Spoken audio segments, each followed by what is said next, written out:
Good evening, good morning, good afternoon, or whenever you are listening to us. This is the Take a Poll podcast, episode 72, Clonmel Thursday's return. And yeah, Dec, how are you? You probably have all your money from top 71. I think we set a record that will never, ever, ever be able to break. No, non-runners. almost went through the card with non-runners. Almost. Yeah, you're so close. We're getting closer one of these days. Jesus Christ, though, I don't think I've ever seen as many non-runners, at least selections wise anyway. Like I've seen like, you know, ground change during the day, flurry of rain, loads of horses come out mid-card, but oh my god, like it was the whole card was decimated. I felt a bit sorry for Limerick. They were put in a bad position, weren't they? But like, how was it down there anyway? Because I know you travelled down. Windy. I didn't mind the wind. I did fancy a few and I wanted to have a bet, but look, I don't know. If they watered and the rain had landed, you'd have been like, why did you water? Like, you know, so I suppose it's a difficult decision. The rain just missed them. I suppose the rain wasn't getting a chance to touch the ground. The wind was just taking it away. So a little bit disappointing to go down and not have a bet when you really fancied a few, but at the same time, nice. It's not a bad drive down to Limerick. So, yeah, it's handy enough, isn't it? So it's not right that way. So myself and George had a grand day, and I spent most of it Evan O'Carroll, and every few minutes the bing bong would go off, and Evan would get the little pen out in the race card and start scratching them off. Got the pen. Yeah, so start shaking the pen. You can. Yeah, very good. Look, I suppose it was one of them things. With a bit of luck, we'll find a few winners on this Clonmel card. We usually tend to do okay at Clonmel. But before we start, you've made your decision, Dec, have you? Or is Ceanndana, is it Friday or Saturday, or are you still keeping that close to your chest? Declarations may actually, declarations probably be out by the time most people listen to this. But go on, how's he getting on? When's he traveling over? Are you still confident? Yeah, as it stands now, it's Friday. It'll be the amateur race, and Ceanndana will take the ride. Excited, just really, really excited. And look, he you'd have to say he has a chance. Because he always has a chance. He's just that type of horse. He runs his race. He fights. He battles, and he loves his job. So, we're just delighted to be going. We're just over the moon. George is absolutely buzzing all week. He's doing commentary in his bedroom. He's telling everyone Ceanndana will lead the hill. So, look, we'll see on Friday. We just look. It's nice to be traveling. It's always nice to be traveling, going to the airport, the buzz, like, isn't it? So, oh yeah, it's just it's a great buzz. It is. It's exciting. I'm really excited. Yeah, I'm very, very excited. I can't remember the last time I was this excited. I'm excited for you. It's buzzing. So, like, the thing is, he's been a place pop player's dream, hasn't he? He's been placed in 9 of his last 10 starts, winning 5 of them, and yeah, like the horse in the form of his life. Like, what is there to not be confident about? It's the boat. You'd be the only thing you'd be worried about. It's his first time traveling, isn't it? But like, that's still it's his first time traveling, but he's such a man now. Like, he's grown up. Sure, he's been up to Downpatrick and down to Killarney and all sorts. They're long trips in their own right, aren't they? So, like, he's done long trips, but he has become the ultimate professional. He's still a bit of a boyo now. Like, you know, he still likes to have a look around and a little bit quirky, but when it comes to his job, he is the ultimate professional. And look, I hope he enjoys it. I hope he has a great time. And you know, it's a new experience for him as well. And look, he's looking at everything on the boat, will he?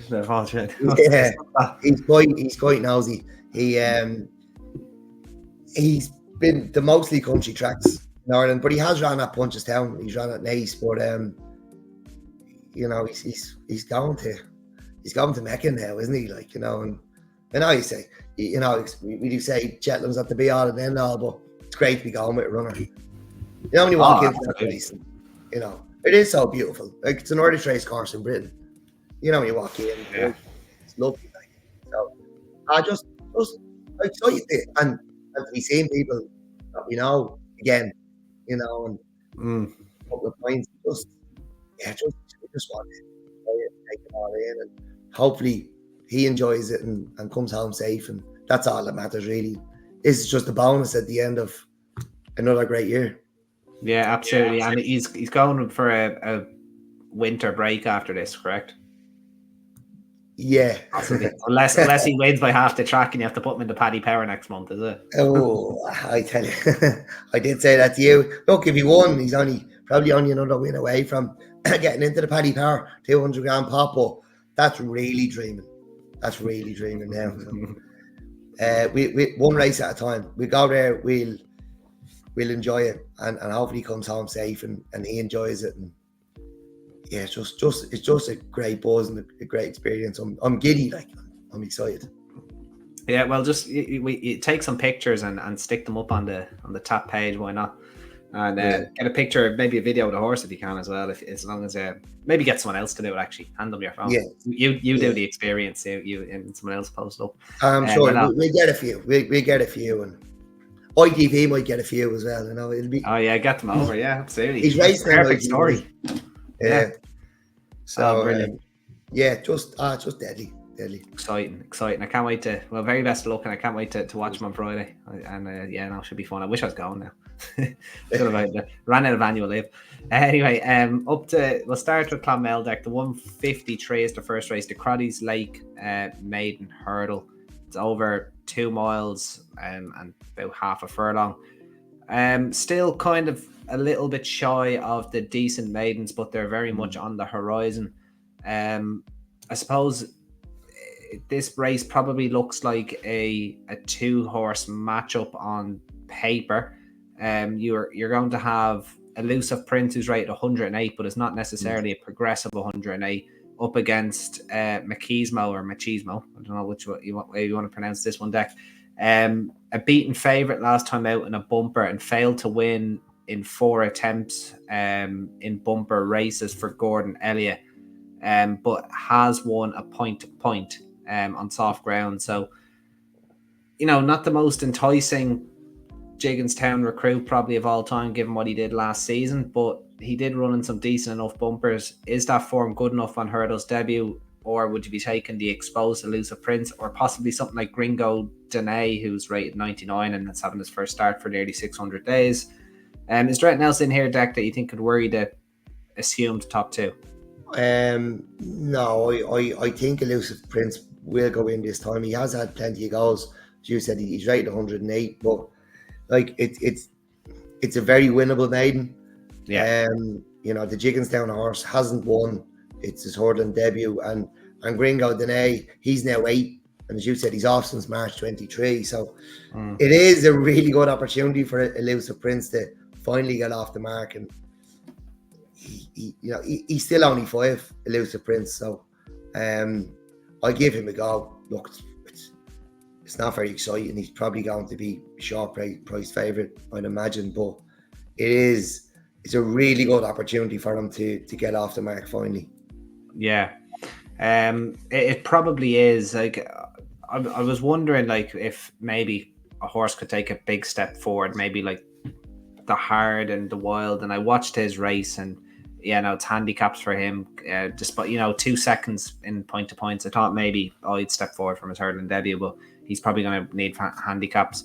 I do want to take a chance on Machismo. I'm going to go with Machismo.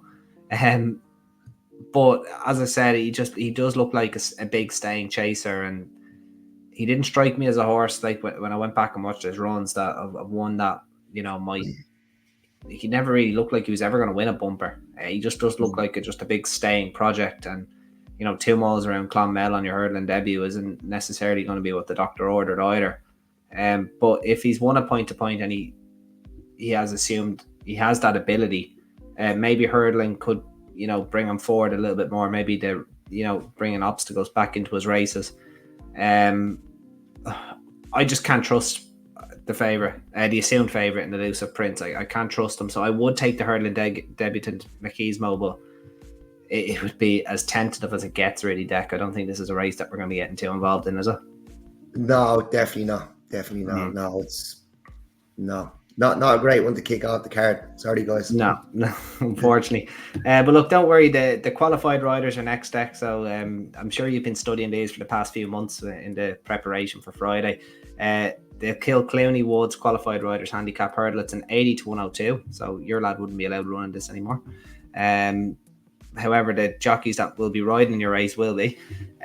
So yeah, it's not a bad race. Where do you start? Like Father Humphrey, I just noticed they're 16 years old. Unbelievable. The father in here with all the young geldings, like Kaiser Smokey, who's a quarter of his age. Maybe don't leave. I won't. We'll get us in trouble. Anyways, huh? What are you gonna say? I said, don't leave Kaiser Smokey unattended with Father Humphrey. He's old enough to have sex, though. He's 16. If you had any balls. Absolutely, yeah. But Kaiser Smokey still doesn't know any better. Anyway, awful. This is. Shouldn't have said that. Anyway, but look, right. So, where's the best place to start here, Dec? Duke Otto, much more like it last time out, finished second.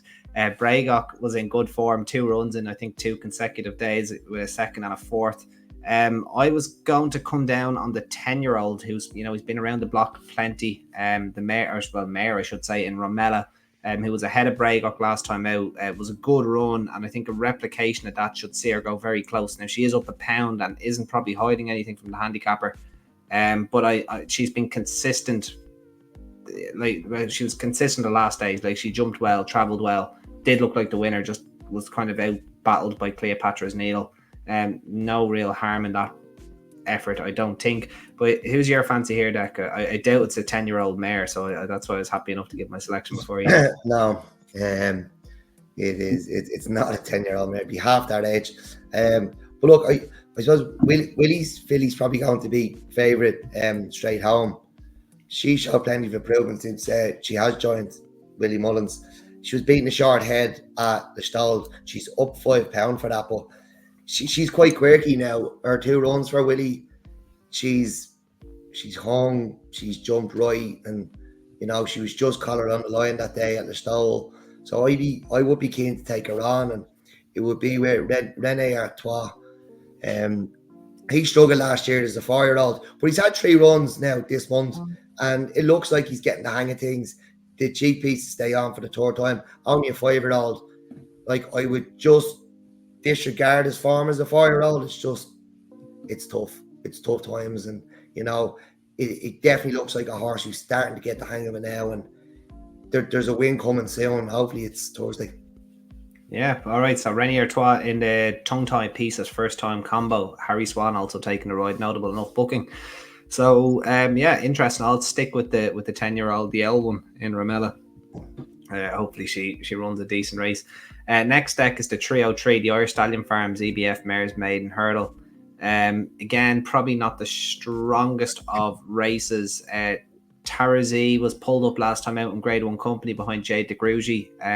I think we tipped her to beat Q to Dayal before that. She was backed into odds on, but kind of firmly put in her place by that rival. It turned out to be a decent enough mare in the end.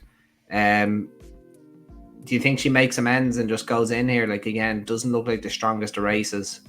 So I think she's going to be hard to beat. Obviously, Kilbarry Cece in here as well, who had the time of her life last time out at Fairy House, running loose and just doing anything but consenting to race. But do you think it's Henry de Bromhead's mare here?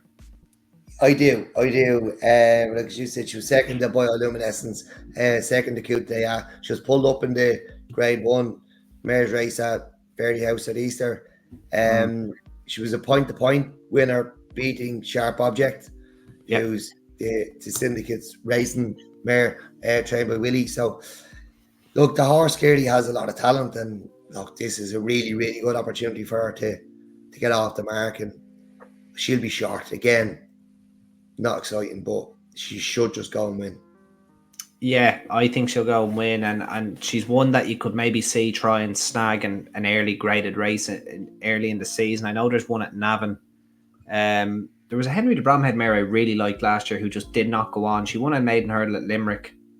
and just I can't remember her name now. I know the one you're talking about. Is it on the wine or something? Yeah, on the something wine. Yeah, something wine. Yeah, some was a red wine. I can't really remember, but yeah. Anyway, people probably know it in the comments. She did run in a weak enough Grade 3 at Navan, which I think was subsequently won by the Albert Bartlett winner. I'm just kind of blabbering on about now, but I think anyway, there's a Grade 3 at Navan that I think Tarazi could just go and win this as she likes, and maybe try her luck in it and snag some black type over hurdles next time out. So yeah, it'd be Tarazi for me as well. I think she'll be long odds on. I don't know. Therese, I was going with, isn't it? Therese, yeah, probably Therese. You're probably right. That's the one thing I need to usually brush up on is my pronunciations. It brings us down. It's not Therese. You're probably right. Anyway, the Rathgormack handicap hurdle deck, it's over 2.5 miles is next. It's the 3:38 on the card. It's as a few top legends in here. Jericho the Bomb probably needs it softer.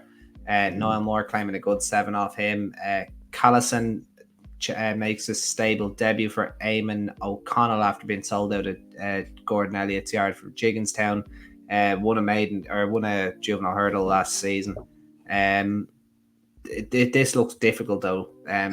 Carla's Big Jim was going to be my selection, but I'm excited to see him go chasing in the winter. So and I think he has a decent chance of snagging a chase when the ground gets heavy. But I think the ground is going to maybe scupper his chances on Thursday. So who do you like here? This is it's not the easiest. No, just with Jericho the Bond, like he has won over 2 mile forward and 3 miles, and he may have needed to run the last day. But yeah, I agree with you. I think the ground might be against him here. I definitely think he's one I'm looking forward to going chasing as well. I definitely think he's only a 5-year-old. There's more wins in this horse. He's won as a 4-year-old, and then he won in January as a 5-year-old. That takes some doing, horses that young, and to back it up, like to go up the handicap and win again, that takes a bit of doing. So I'd say this Jericho the Bond could be quite a nice one. Like he could be still talking about him in a few years, and I don't know how good he could be, but I'm a big fan, and I just like the fact that he was able to win as a 4-year-old and then back it up. Like there's not many that can do that, but the ground probably is against them on Thursday. Cara Cole, she went close off this mark on her handicap debut. She ran in a listed race at Punchestown at the Punchestown Festival, the one that was won by a British trained horse. Casa de Mento, yeah. The worrying thing is her only win came at a place called Royan Le Palmer, somewhere in France. And she's 0 from 12 of her hurdles. So that's niggling at me. So it'll be boring again, but I'm going with what's probably going to be the favourite and the short price favourite. It's the Willie Mullins. Old Bill Barley. He's been toured on his 2 handicap runs. He's up £3 overall, but look, I think he goes and wins this anyway. It's very, very winnable, and again, look, it's not exciting, but he'd be short priced, and he's gonna win soon. I'd say it'll be Thursday. Yeah, the one I actually kind of came down on, and it's purely down to ground, and I'm taking a bit of a leap of faith because you usually don't want to back one that wins and then turns out and is nowhere next time out. It's win some, lose some for Porrig Roach, who went and won his handicap hurdle at Wexford at the end of July. Well backed 15-8 favourite. Went and won handy, up £10. Came out with a stole at the end of September, was beaten nearly 20 lengths. Was a little bit weak in the market. The ground was soft. I just think this is a good ground horse, so it's purely based on the return to decent ground, or assuming the return to decent ground. Go on, yeah. No, go on. No, I was just saying the return to decent ground, I think, is pivotal to this horse by Champs-Élysées out of a High Chaparral mare. Yeah. So I just think, I don't usually like backing ones that have won and then have a duck egg next to their name, especially in these colours. However, assuming the ground was to blame after a little break, he should be progressive enough to still, or he should have enough scope to still progress. And I don't think this race is going to take as much winning. It gets competitive, but I think it's competitive for the reasons that it's difficult to find a winner, and that's how it came down on. Maybe win some, lose some. Anyway, what were you going to say there? Yeah, anything to say about Farm A, have you? Anything about Farm A? Farm A. Yeah, we go back to the Yankee here. Farm A, yeah. Well, it's only his second run since, is it? Yeah, the horse never seen. He won that 2 mile novice chase. Punched down in the face. I thought he was dead. Pulled up on his return after about, I think it was nearly 2 years off the track. That was over hurdles. This is over hurdles. He must have went out celebrating with you that night, didn't he? He probably did, yeah. Never seen again. And him and who was it? Gigolo Die or something. I don't think he was ever seen again as well. Gigolo Die. It was the fatty horse, is it? He's not with us either. The big dog. The big dog. And then was it Dermot McLaughlin horse that won a 3 mile hurdle? I'll get the name of it now. Old enough horse that went hurdling. I'll have to remember the name of it. You're bringing back good memories though. It's also interesting. Andy Calusin is in here. Yeah, and he's former Elliot. Yeah, like only still on your 4-year-old, making his debut for Eamon O'Connell. Be interesting to see because that juvenile form last year was pretty solid and he was involved in it. If he could be sweetened up, like could be. Absolutely. Like it was to come from him. One to keep an eye on here, definitely. Yeah, I know for sure. Yeah, it was. I was just checking to see what he was actually sold for when I was introducing the race. I didn't bring it up quick enough, but I can check now. $7,000. So it was basically given away for what they likely paid for him. So it would definitely be interesting. I would imagine he would take a couple runs, but a horse that you could 100% have fun with. And it will definitely be interesting to see how he goes. Onto the Matten Falls Mares Chase deck, the 413. I would imagine this is an open and shut case as well, unfortunately for listeners. It's going to be hard to see past the top one. She could be anything. Who was very good, I thought, beating Gaelic Arc. They didn't go overly quick. It's probably maybe fair to say Gaelic Arc had the run of the race, tried to make all the run and nearly stole it. It was a really good effort by John Ryan's horse, but the mare was able to pick him up and go and win snugly enough. And I don't know if there's many horses in this field that would probably be able to beat Gaelic Arc under many circumstances, giving weight, getting weight, etc. Would you agree? Yeah, like I thought she lost her way, but she looks back to her best now, and I think she goes on and wins this. The Dangerous probably Space Tourist. She was a listed winner on the hurdles. She is a chase winner. She's getting £4 from. She could be anything, but it's probably not enough. No, probably not enough. Just and your board can sing is in here. I've been keeping an eye on her. She's owned by Colonel Braxton. And can she sing? I don't know. You said you'd be keeping an eye on her. She's owned by Colonel Braxton, on Twitter, and that's why I've been keeping an eye on her. But I feel like they dropped her back and trip the last day to sharpen up her jumping, and she jumped quite well. And, she was never really getting into the race, stayed on past beating horses. She might have been third. And I'd say she's just going to hunt around here, and the jumping's going to be sharpened up. But she's definitely one for the top tracker when she goes back up and trip. Because she's running off a mark. She was second off 100 of her hurdle. She's rated 99. She definitely has a winner. They just need to really sharpen up that jumping, because it was poor enough on her first run. She was pulled up, but when she goes back up and trip, she might get a break now. I was just running through her form there, because there's I do love, I love racing at Christmas time, and I tend to know any race that's going on, and it doesn't look like she'd handle soft ground, but there is a mare's handicap chase on she's getting a break. There's a mare's handicap chase on the second or third day at Wetherby that always has 5 or 6 runners, and it's always the worst race. It's always the worst race over the festive period over fences. And if you wanted to plan plan a race just to have the lot on.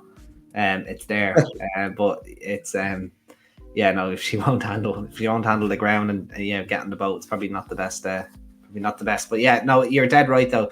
As long as you don't affect that mark of 99, like jumping around these, as you said, hunting around in these little fields, you pick up your little bit of prize money, you pick up valuable experience. Just don't get within 40 lengths, so she could be anything. You have a nice day. She could pay for herself in this race. She could finish third, and she's going to be going quick over fences. It's 2 mile 2, and it'll she jumped better the last day as she warmed to it, and because she wasn't good the first day, but again, just sharpen her up again, a little break, and then when she comes back, it might be another run over 2 miles, and then you'd be stepping up to 2 miles 6, 3 miles, and have the lot on. Have the fun, have the kitty on. Have that Weatherby money on. The 448 is the. Sorry, 1 sec now. I've actually just lost my tab. The 448, the next handicap chase, 2.5 miles. This is probably the race of the day, in my opinion. The Cheltenham handicap chase. 10 runners, and I found this really, really fascinating. I really like the look of General Claremont too. I know he fell last time out. I think it was the second last. I think he was coming to win the race, coming to take advantage of that hurdle mark of 1:12. Last time over fences was a good handicap chase winner at Wexford on decent ground. Has gone up £9 for that, but he won so readily, and he won like a horse that I think could keep going forward in chases. And I know backing a horse after a fall, especially when they're coming from hurdles to fences, it looks like a negative, but I think he might have won last time out, and I think taking that into account, I think he would be a relatively short price here. So he's the one I like is General Claremont. Who do you like, Dec, out of this 10? It's not a bad race at all. No, it's not a bad race. So I'm gonna take 2. Remy Martin, 6-year-old. He won a rated novice chase and was chasing Debbie. It was impressive enough. He was beat less than a length off 107 over hurdles. It was a 3-way finish. I think one of the northern tracks, might be down Royal. That was back in August. He's going to have a good chance off 114, but I really, really like the look of Clonmel Bridge as well. He's actually pulled up his last 2 chases, but they were quite some time ago. He's been second off 112 and third off 116. He's won off 100 over hurdles. That was in March this year. He's been placed off 105 and 106 this year. He is a chase winner, so I'm willing to forgive the last 2 runs he's pulled up. He's been back in form over hurdles. He runs here off 106, so I think he could be really well handicapped if he can. He will be really well handicapped if he can show his hurdle form over fences again. Absolutely. He is a chase winner. It's not like he just doesn't like fences. He's won over fences. What's Keith's lowest riding weight there? I just had a quick scan of his last 11.3 or 11.4. Yeah, he's down to 11.4 here. He wouldn't be I think he's done 11.3 I think in recent times, but he wouldn't be doing much less than 11.4. You would have thought. I think it might be 11.4 and it's comfortable 11.4. Interesting. So look, he's really caught my eye, and when Philip put Keith up as well, I always think it's worth taking note of. Yeah, absolutely. So Clonmel Bridge, and who was the other one, Dec, you mentioned there? Remy Martin. Remy Martin, last time out winner as well for Tom Gibney. I'll take General Claremont. I'm going to hope that the fall hasn't knocked his confidence, but I do think he would have won last time out, and as I said, he was so assertive last time out over fences. So I think I think he's got a very, very good chance of making amends here. So the final race, I'd be really disappointed if I don't have to win this race now. Of the Clonmel Bridge or Remy Martin, you probably have the top 2 in the betting. They're close enough. Well, no, Remy Martin will be. Clonmel Bridge probably won't be. As I say. No, I reckon you get a decent price in Clonmel Bridge. Remy Martin will definitely be short one last time. Yeah, I'd say General Claremont won't be far away from the top of the market either. If people forgive his fall. Anyway, the final race, the Clonmel Oil Chase Day, November 7th handicap chase. Will you be down there, Dec? I'm gonna go. Yeah. You know what, I don't have many days left, but that could be a 63rd time. I'll ring in sick for you. Again. Can we get the train? It's Andy's dad again. He's sick again, yeah. Oh, you wouldn't believe it. Hey, Ollie in the background, bing bong.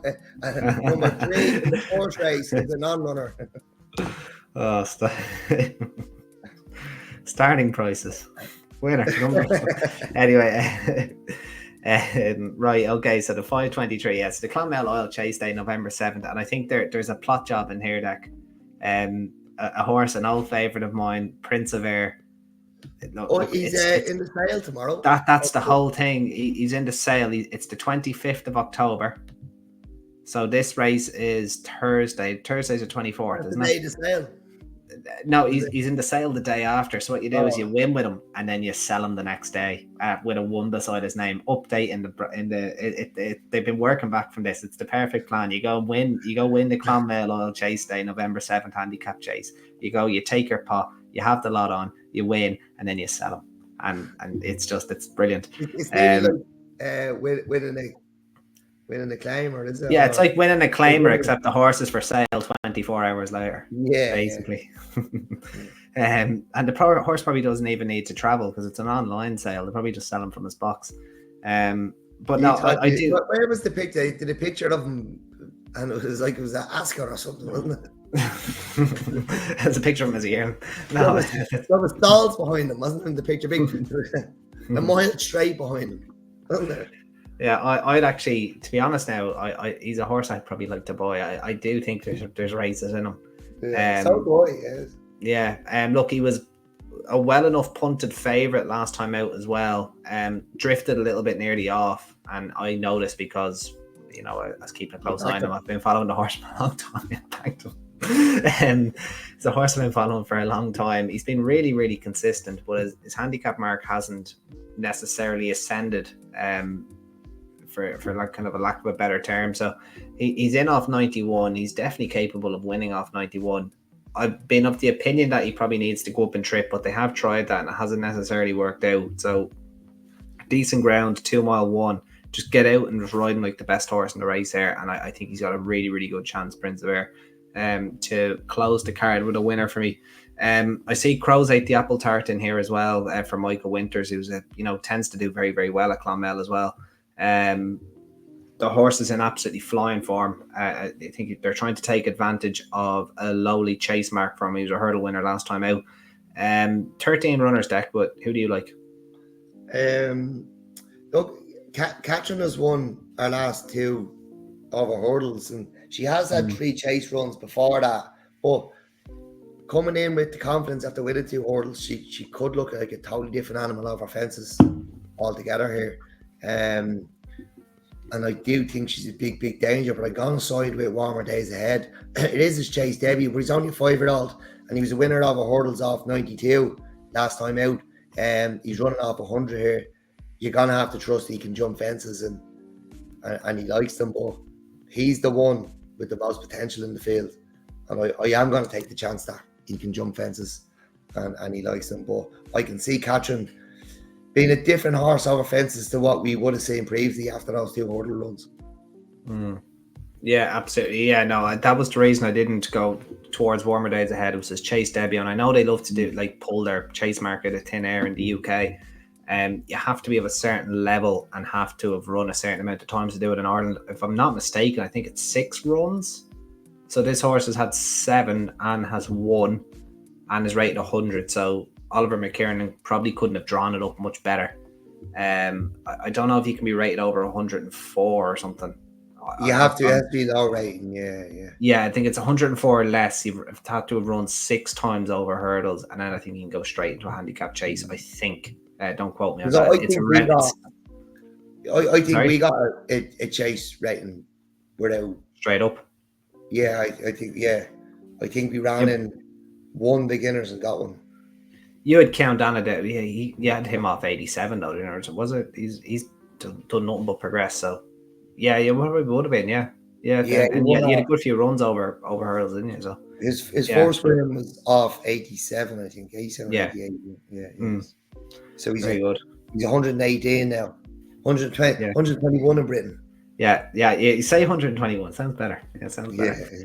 All right. So, Prince of Air for myself, and then you're on the Chase and Debutant Warmer Days Ahead, which is a shocking name for a horse as we come to the end of October.